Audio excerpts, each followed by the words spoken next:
जय हिंद दोस्तों। आज मैं बताएंगे वर्ण का उच्चारण स्थान। एक तरफ वर्ण रहेगा, एक तरफ उच्चारण रहेगा।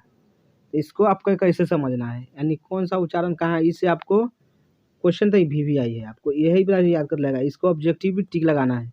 क्या लगाना है? ऑब्जेक्टिव भी टिक लगाना है। इसको ऑब्जेक्टिव भी बताएंगे। इसमें आप लगल रहिएगा, वीडियो के लास्ट तक देखिएगा। इससे अगर वीडियो देख लीजिएगा तो आपको 5 से 10 नंबर तो पक्का ही आने वाला है। तो चलिए वीडियो स्टार्ट करते हैं। देखिए, कंठ से उच्चारण किस कौन कौन शब्द होता है ये आपको समझना पड़ेगा। तो कंठ से उच्चारण होगा अ पहला नंबर, आ ये दुगो हो गया अ आ। उसके बाद कह अंग तक जाएगा। कहाँ तक जाएगा? कह तक। और ह कौन अ कमा आ ये दुगो हो गया। उसके बाद कह से लेकर घ तक, यानी कह घ तक। और विसर्ग चिन्ह, यानी विसर्ग ऐसा रहेगा, वो भी क्या हो जाएगा? कंठे से रहेगा। क्या रहेगा? कंठ से। इतना आपको समझ आ गया। आ कह से लेके घ तक और विसर्ग चिन्ह क्या कहलाएगा? कंठ कहलाएगा। कंठ से, यानी जैसे बोलिएगा तो जीभ को हमने टच करता है तो यानी कंठ से आवाज निकल रहा है। पहला तो आपको समझ आ गया होगा। दूसरा में चलिए, दूसरा में तालु। तालु तालु से जैसे च अब च से जब जितना है च छ ज झ च छ ज झ इतना तक है। इतना आपको समझ आ गया होगा। च छ ज झ। उसके बाद य आ स, य और स ये दो गो शब्द है। उसके बाद आ उ में था, आ उ में था ना कंठ में, तो ई में आ जाएगा ई। क्या? ई यानी हर सही ई, आपको ये दोनों आ जाएगा। ये क्या से आ जाएगा? तालु से। य आ स तलव्य स, याद कीजिएगा। य आ तलव्य स ई ये दोनों आ जाएगा आपको। इतना आपको समझ आ इतना आपको आ जाएगा तो क्या हो जाएगा? तालु। तालु क्या समझ आ गए होंगे। चलिए अब बताते हैं मूर्धा से। मूर्धा में ट आएगा। क्या आएगा? ट। अब ट ठ ड से लेके ट ठ ड ढ तक, ट ठ ड से लेके ढ तक, यहाँ तक नहीं जाएगा। उसके बाद इनमें र आ स आ जाएगा। र आगे आ जाएगा स। ये कौन सा आएगा? ये स है। उसके बाद इनमें री आ जाएगा। क्या आएगा? री आपको आ जाएगा। इतना आपको तीनों याद कर लेना है। ट पूरा, र और स री ये तीनों आ जाएगा। क्या? मूर्धा से। किससे? मूर्धा से। इतना आपको समझ आ गया होगा। अब नेक्स्ट है दंत से, यानी दंत से कौन सा शब्द निकलेगा? वर्ण। दंत से आएगा लिरी।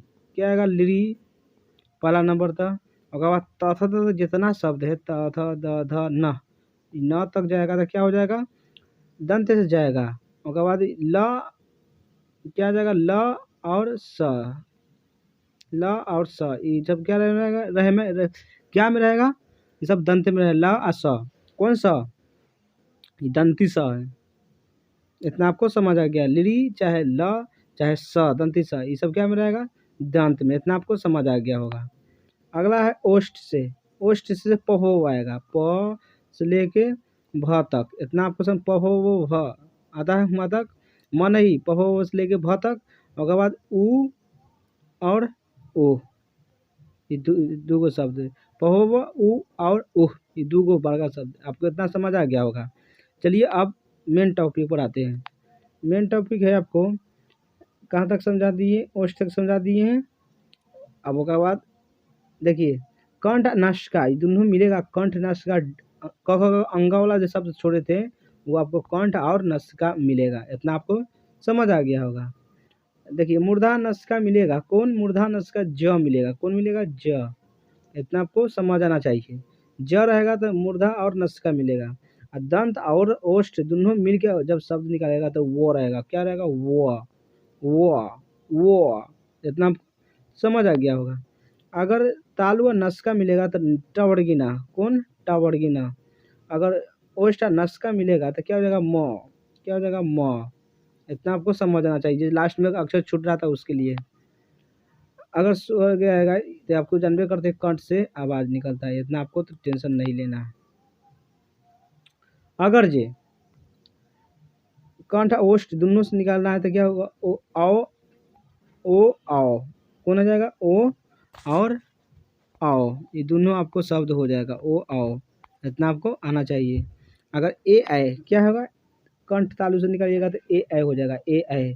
इतना आपको समझ आ गया। चलिए इसको ऑब्जेक्टिव टी लगाते हैं, उसके बाद समझ आएगा आज आपको कहाँ लगाना है। देखिए जब आइएगा यहाँ तो आपको क्या कहता है, देखिए क का उच्चारण अभी बताएंगे, क से शुरू में क्या होता है, कंठ। क का उच्चारण क्या होता है, कंठ। इतना आपको समझ आना चाहिए, फिर बाद में गड़बड़ा जाएगा। क्या कहता है, प का उच्चारण, प बोलिए, प प प प प प प प तो ओष्ठ क्या हो गया, ओठ। ओष्ठ यहाँ पे लिखा था वो रस अठ ओष्ठ, ओष्ठ होता, ओष्ठ आपको क्या हो जाएगा, आंसर। इतना आपको समझ आना चाहिए। घ क ख ग घ यानी कंठे से आ रहा है, क्या से आ रहा है, कंठे से, तो कंठ आपको क्या हो जाएगा, आंसर हो जाएगा। क ख ग से आएगा तो कंठ हो जाएगा। चलिए आगे बढ़ जाते हैं। क्या है, क ख ख या कंठे से आएगा, क्या आ जाएगा, कंठे से आंसर रहेगा, यानी क्या ख वाला जितना आएगा जो कंठे से रहेगा। इतना आपको समझ आना चाहिए। चलिए आगे बढ़ जाते हैं। भाषा किसकी अभिव्यक्ति का माध्यम है, तो भाषा किसकी अभिव्यक्ति का माध्यम है, ये आपको समझ आना चाहिए। तो ये है विचारों का, जितना विचार कीजिएगा उतना भाषा आपको प्रकट हो सकता है। चलिए नेक्स्ट बढ़ जाते हैं। व्याकरण का वह ज्ञान है जो क्या करता है, त्रुटियों पर ध्यान नहीं देता, ये गलत बात है। मानकता के आधार पर भाषा प्रदान करता है, ये बात सही है। तो आपको बी द करेक्ट आंसर हो जाएगा। चलिए नेक्स्ट बढ़ जाते हैं। घ का उच्चारण, क ख ग घ, तो घ का उच्चारण आती रहेगा, कंठे रहेगा, कौन रहेगा, कंठ। इतना आपको समझ आना चाहिए। चलिए आगे बढ़ जाते हैं। विसर्ग चिन्ह का स्थान क्या होता है, तो अभी बताए थे विसर्ग चिन्ह कंठ में जाएगा, कौन में जाएगा, कंठ में। तो कंठ आपको क्या हो जाएगा, आंसर हो जाएगा, कंठ। कंठ चिन्ह क्या हो जाएगा, आंसर हो जाएगा। चलिए आगे बढ़ जाते हैं। निम्नलिखित में कौन महाप्राण अघोष वर्ण कौन है, यानी कहने का मतलब महाप्राण अघोष वर्ण कौन है, तो महाप्राण और अघोष वर्ण कौन है, तो इसमें छ है, कौन है, छ। छ आपको क्या हो जाएगा, आंसर हो जाएगा, B is the correct answer. चलिए नेक्स्ट बढ़ जाते हैं। उ उ ध्वनि का उच्चारण स्थान कहाँ है, तो आपको बताए थे ना, उ आपको बताए थे।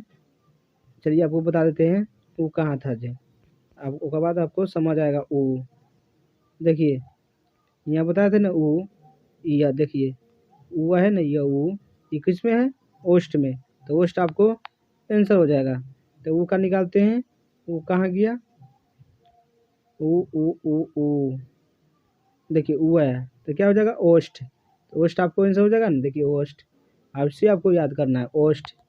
चलिए नेक्स्ट बढ़ जाते हैं। निम्नलिखित में कौन महाप्राण अघोष वर्ण है, तो अभी बताए थे छ, कौन है, छ।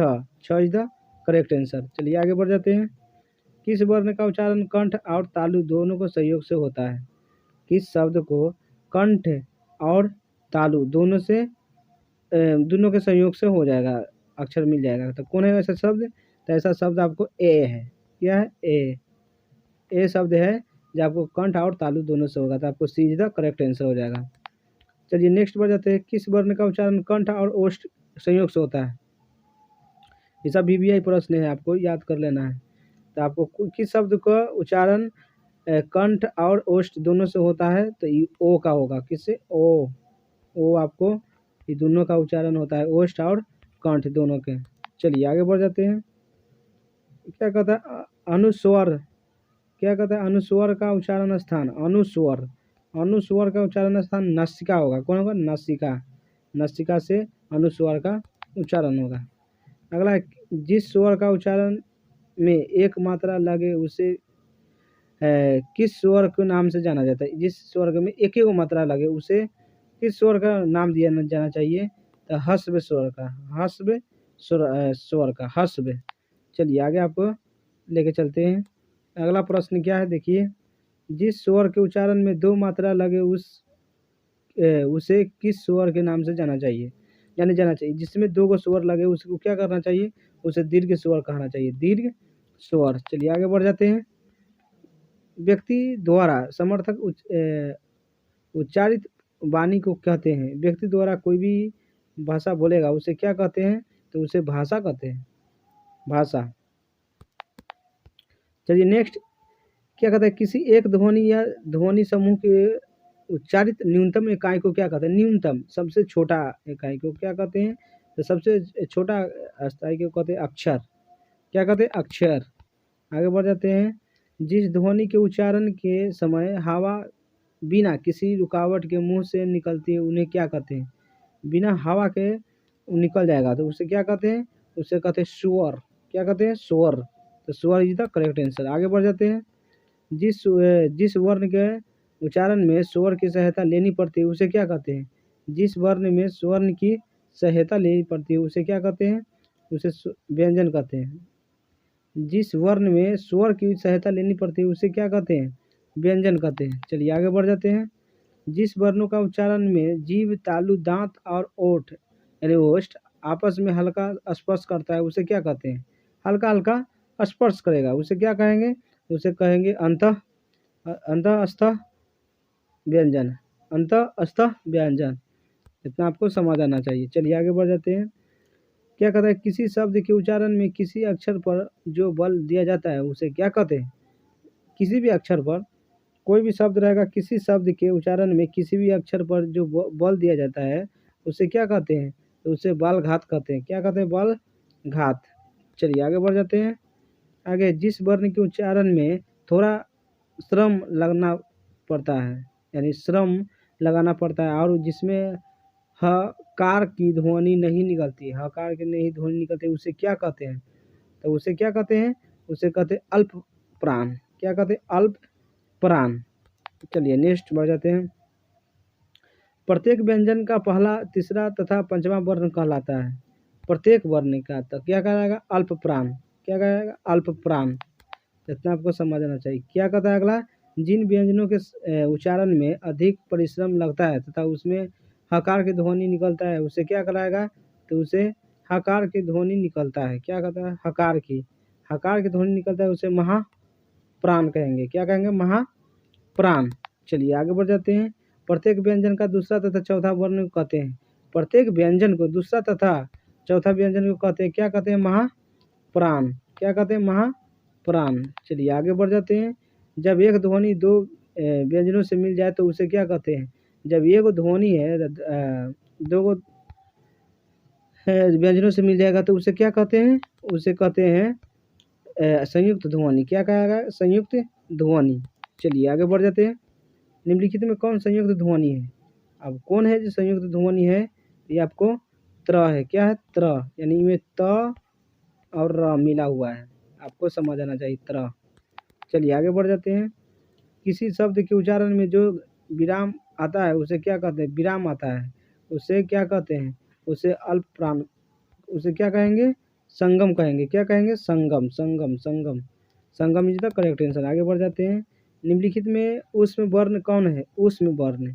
तो उसमें वर्ण आपको कौन हो जाएगा? श हो जाएगा। श। उसमें वर्ण कौन है? श। तराबे स। चलिए आगे बढ़ जाते हैं। निम्नलिखित में कौन अंतःस्थ कौन है? अंतःस्थ कौन है? तो इसमें आपको हो जाएगा व हो जाएगा व इज द करेक्ट आंसर। आगे बढ़ जाते हैं। निम्नलिखित में कौन मात्रिक मूल स्वर है? मात्रिक मूल स्वर कौन है? तो इसमें से आपको कौन है? इसमें से आपको आ हो जाएगा। क्या हो जाएगा? आ। तो आ इज द करेक्ट आंसर। चलिए आगे बढ़ जाते हैं। कहता है निम्नलिखित हिंदी वर्णमाला में स्वर कितने होते हैं? तो हिंदी वर्णमाला में स्वर्ण कितना होता है? इसमें आपको होता है हिंदी वर्ण में 11। कितना होता है? 11। तो 11 इज द करेक्ट आंसर। आगे बढ़ जाते हैं। हिंदी भाषा किस लिपि में लिखी जाती है? तो ये देवनागरी में लिखी जाती है। देवनागरी। चलिए आगे बढ़ जाते हैं। वर्णों के समूह को कहते हैं? वर्णों के समूह को क्या कहते हैं? ये आपको कहता है वर्णमाला। किसको कहता है? वर्णमाला। यानी वर्णों का समूह को वर्णमाला कहते हैं। आगे बढ़ जाते हैं। ह का उच्चारण स्थान। तो ह का उच्चारण स्थान कहाँ है? ये लोग आपको क्या करना है? कमेंट करके बताना है। आपको मूर्धा काट देते हैं, आपको तालु भी काट देते हैं। आपको बचा क्या? दंत या कंठ। कंठ ये दोनों में से आपको कोई आंसर आपको बताना है। दंत होगा या तक कंठ, आपको कमेंट करके बताना है। तो चलिए वीडियो अच्छा लगा तो लाइक, सब्सक्राइब एंड शेयर। देखने के लिए थैंक्स।